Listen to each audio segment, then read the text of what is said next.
परीक्षेचे पेपर संपले आहेत. आमच्या लायब्ररीमध्ये बाल वाचनालयात खूप सारी पुस्तके आहेत, परंतु वाचन उपक्रमाअंतर्गत सर्व पुस्तके विद्यार्थ्यांनी वाचून काढली आहेत. मग आणखी कोणतं साहित्य विद्यार्थ्यांसाठी वाचनासाठी निर्माण करता येईल, तर त्यासाठी आमच्या शाळेत असणारे न्यूजपेपर, तर या न्यूजपेपरमधील ज्या शैक्षणिक बातम्या आहेत किंवा इतर महत्त्वाच्या नैसर्गिक बातम्या आहेत, तर अशा प्रकारच्या बातम्याची कात्रणं काढून अशा वह्यांमध्ये, ज्या वह्या आता संपलेल्या आहेत विद्यार्थ्यांच्या, त्या वह्यांमध्ये विद्यार्थी चिटकवत आहेत, जेणेकरून हे वाचनाचे आणखी नवीन साहित्य निर्माण होऊ शकेल.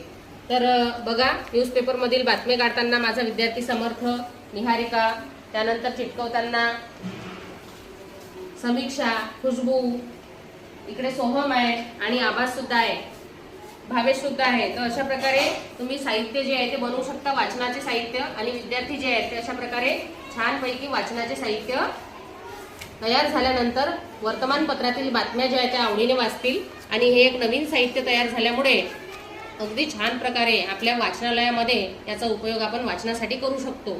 तुमच्या शाळेत सुद्धा अशा काही वर्तमानपत्र असतील जे जुने, ते रद्दीत न विकता त्या वाचन उपक्रमामध्ये ऍड करण्यासाठी आपण त्यातील महत्त्वाच्या बातम्यांची कात्रणं काढून अशा नोटबुकमध्ये चिटकवू शकतो. आणि चिटकवल्यानंतर विद्यार्थी जे आहे ते बातम्यांचं वाचन करतील. जेव्हा त्यांना फावला वेळ मिळेल तेव्हा त्यांचं वाचन जे आहे ते चांगल्या प्रकारे होईल. वाचन सुधारल्यामुळे त्यांच्या ज्ञानात सुद्धा भर पडेल. तर असं आहे आमचं वाचन साहित्य. आज आम्ही हा उपक्रम राबवला.